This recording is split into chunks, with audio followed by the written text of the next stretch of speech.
Wah, puji Tuhan ya. Hari ini kita bisa sekolah minggu lagi. Ya, enggak apa-apa deh meskipun sekolah minggunya di rumah masing-masing. Tapi kalau sekolah minggu harus tetap semangat dan penuh sukacita. Oke.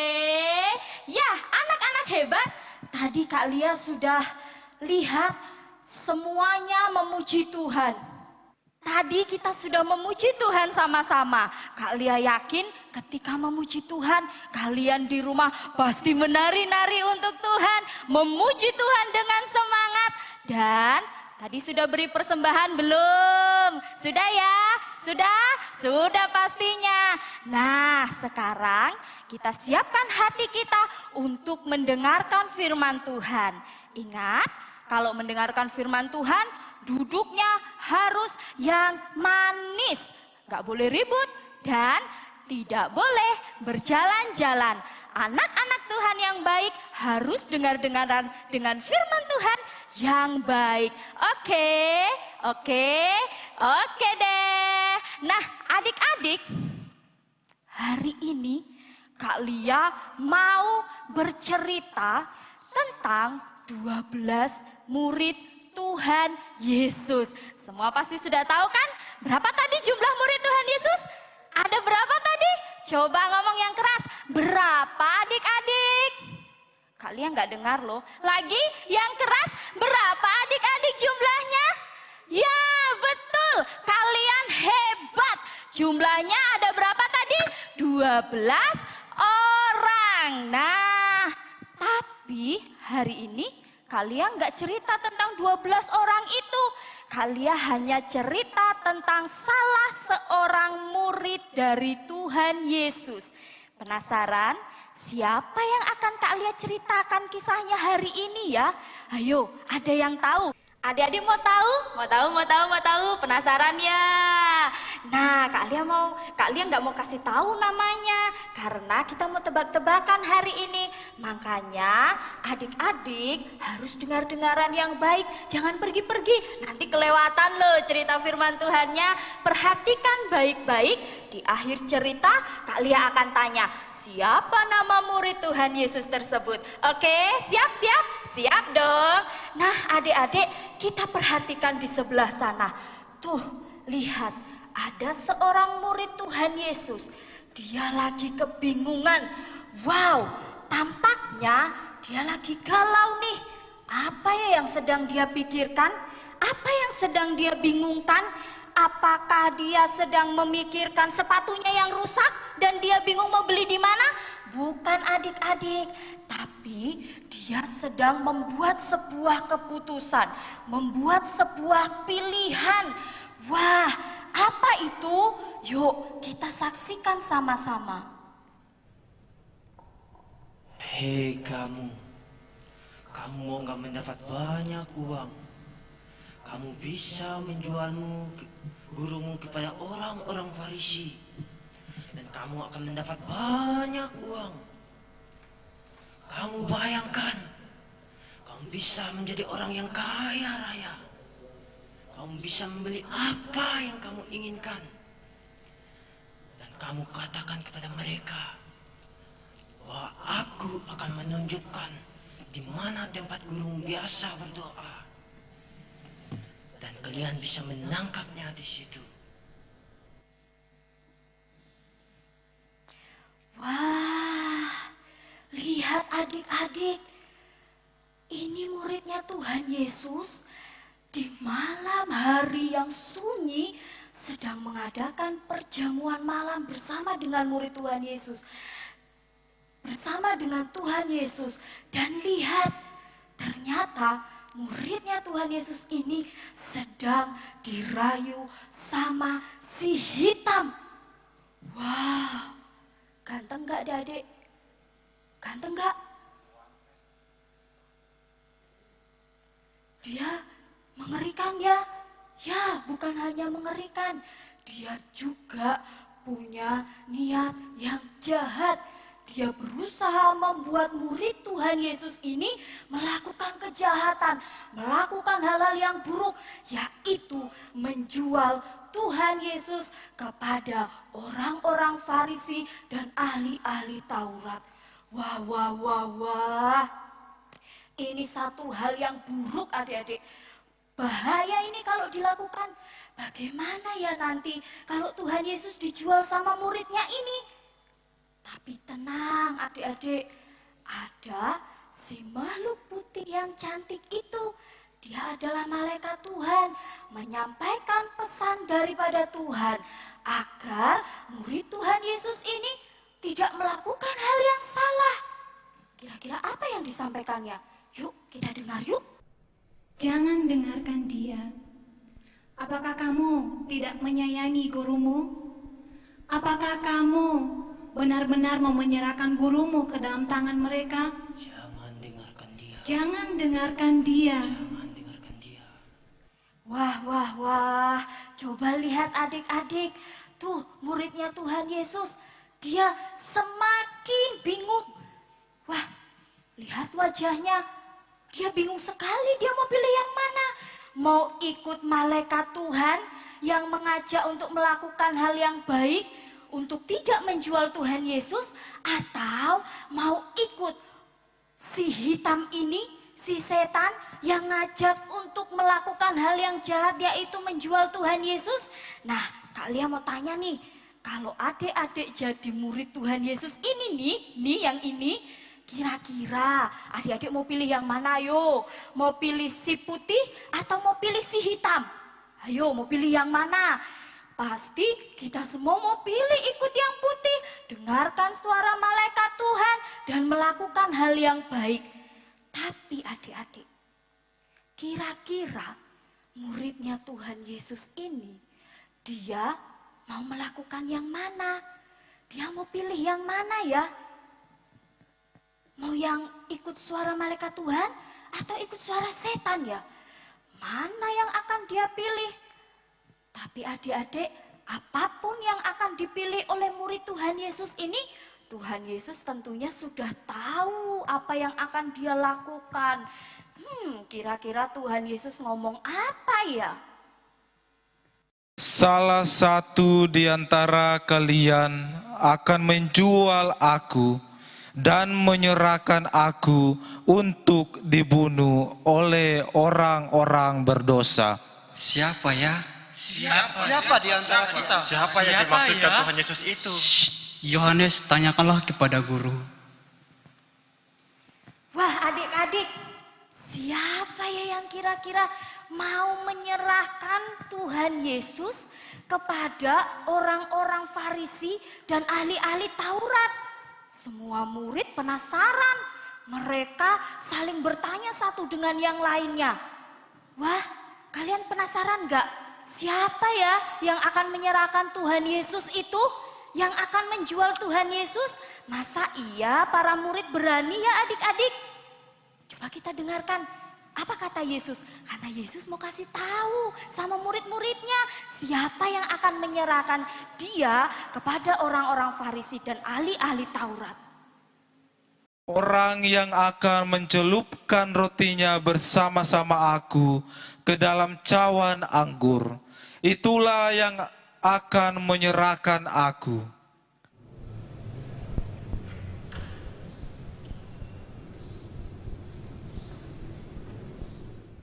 Pergilah, laksanakan apa yang engkau ingin lakukan kepadaku. Loh, dia mau kemana? Mau kemana dia? Mungkin dia mau beli sesuatu untuk guru. Mungkin ia mau membeli keperluan untuk guru kita. Kita kan tahu, dia kan pemegang kas. Siapa tahu dia membelikan sesuatu. Betul itu. Iya. Wah adik-adik, mau kemana tuh murid Tuhan Yesus? Dia mau pergi kemana ya?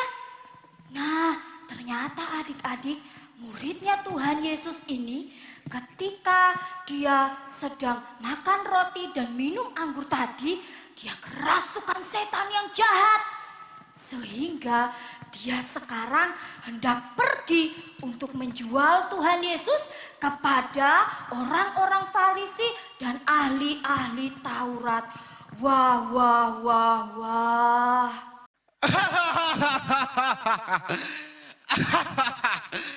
Tiba saatnya aku akan menjual si Yesus itu kepada orang-orang Farisi biar dia ditangkap dan dia dibunuh. Aku akan mendapatkan banyak uang. Aku kaya. Ya ampun adik-adik, muridnya Tuhan Yesus ini ternyata dia mau menjual Tuhan Yesus sama orang-orang Farisi dan ahli-ahli Taurat. Waduh, kira-kira menurut kalian perbuatan dia ini baik atau tidak? Baik atau tidak adik-adik? Baik atau tidak? Ayo. Tidak baik. Karena ternyata muridnya Tuhan Yesus ini tidak mau dengar-dengaran sama suara malaikat Tuhan. Dia lebih suka mendengar suara setan yang mengajak dia untuk melakukan kejahatan, melakukan hal-hal yang salah, yaitu menjual Tuhan Yesus.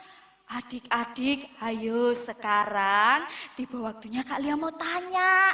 Siapa yang tahu nama murid Tuhan Yesus yang menjual Tuhan Yesus kepada orang-orang Farisi dan ahli-ahli Taurat tadi? Ayo, siapa yang tahu? Ayo dijawab, ayo. Kak Lia kasih waktu 3 detik. 1, 2, 3. Ada yang tahu jawabannya? Siapa namanya? Kurang keras, siapa namanya? Wah, kalian hebat. Namanya adalah Yudas Iskariot. Kita ulang lagi, namanya siapa? Yudas Iskariot. Sekali lagi biar kita hafal, siapa namanya? Yudas Iskariot. Ya, Yudas Iskariot adalah murid Yesus yang menjual Yesus kepada orang-orang Farisi dan ahli-ahli Taurat yang lebih suka mendengarkan suara setan daripada suara Tuhan. Adik-adik, siapa yang mau seperti Yudas Iskariot? Ada yang mau? Yang tidak mau seperti Yudas Iskariot, boleh angkat jempol kanannya sama-sama. Yuk, siapa yang tidak mau jadi seperti Yudas Iskariot? Ada nggak ya kira-kira yang milih mau seperti Yudas Iskariot? Kalau ada, angkat jempol kirinya, tapi dibalik. Nggak boleh ya, semuanya harus sama, tidak boleh seperti Yudas Iskariot, karena dia lebih suka mendengar suara setan yang membujuk dia untuk melakukan kejahatan. Nah adik-adik, tadi Kak Lia sudah tanya, pasti di antara kita banyak yang memilih, aku nggak mau kayak Yudas Iskariot. Tapi tahu nggak, seringkali yang kita lakukan di dalam hidup kita seperti Yudas Iskariot. Kita lebih suka mendengarkan suara setan yang ada di dalam hati kita. Enggak tuh, aku enggak melakukan itu. Ayo coba ingat-ingat, pas hari Minggu. Sudah waktunya sekolah Minggu, bangun tidur, mandi, rapi-rapi, sarapan, mau pergi sekolah Minggu. Tiba-tiba kita ingat, waduh, hari ini Doraemonnya bagus loh. Wah, ini kan petualangan ini. Aku nggak mau ketinggalan Doraemon. Oh, atau wah hari ini ada Putri Salju loh yang diputar di TV. Aku nggak mau ketinggalan nonton film kartunnya, nonton Putri Saljunya. Aku nggak mau ah. Ya udah, kalau gitu hari ini aku libur lah, nggak sekolah Minggu. Kakak guru sekolah Minggu, hari ini aku libur ya. Ayo, siapa yang suka seperti itu? Nah, ketika mau sekolah Minggu, tapi tiba-tiba kita pengen nontonnya film kartun, pengen jalan-jalan, dan kita meninggalkan sekolah Minggu, hati-hati adik-adik. Jangan-jangan Tuh, di sampingmu ada si setan tuh yang bisik-bisik. Hei anak-anak sekolah minggu, gak usah sekolah minggu, yuk nonton film kartun aja.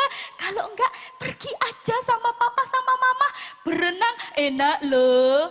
Nah, kalau kalian mengikuti bisikan iblis dan tidak mau sekolah minggu, berarti kalian sama seperti siapa tadi? Betul, Yudas Iskariot. Aku nggak pernah begitu kok Kak. Apa iya? Contoh yang lain. Ketika kalian tiba-tiba pengen beli permen. Wah, lollipop tuh mil kita enak ya.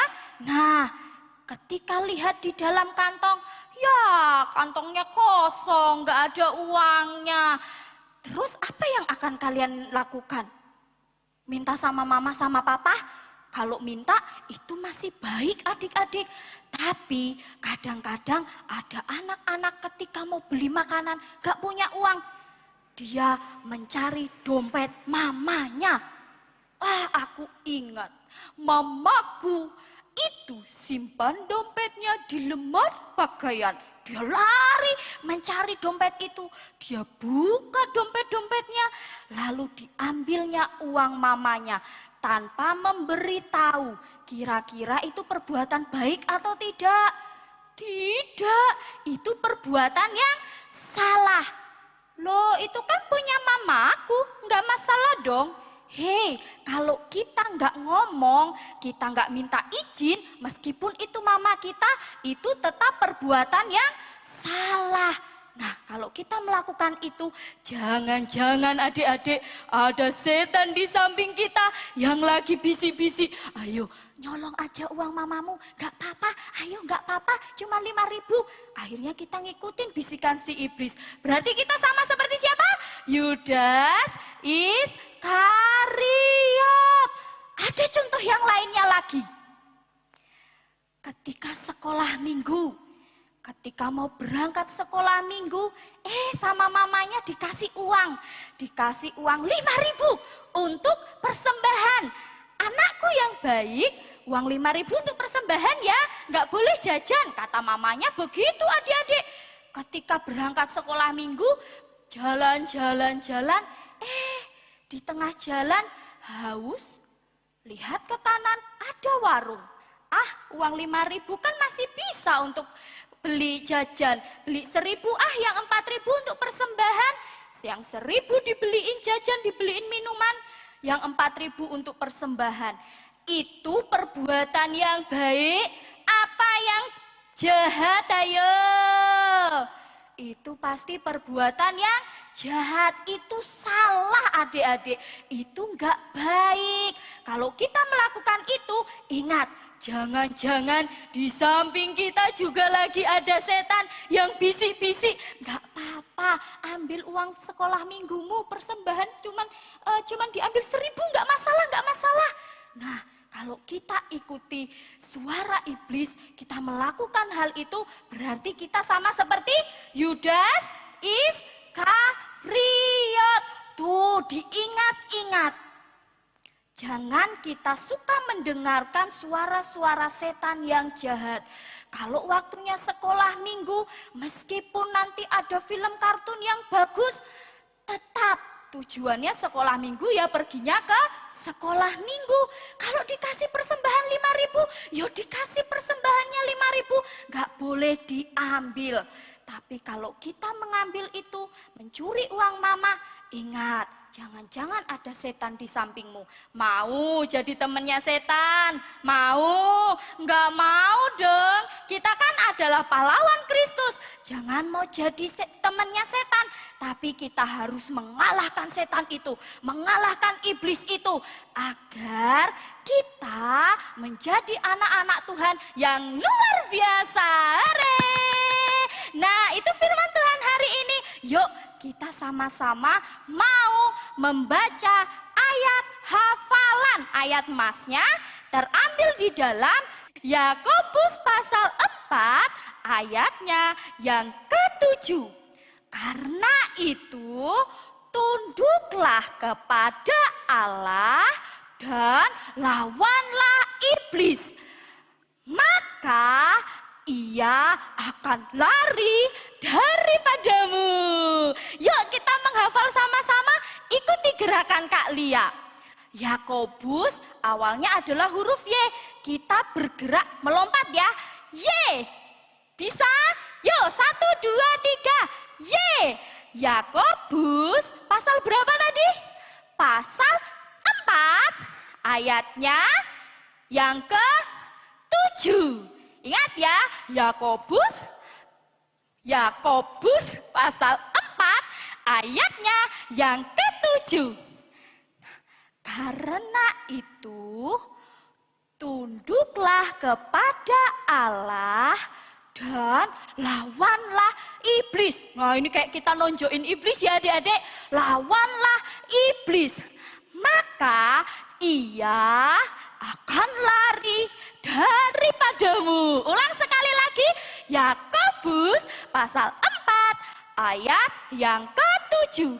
Karena itu tunduklah kepada Allah dan lawanlah iblis. Maka ia akan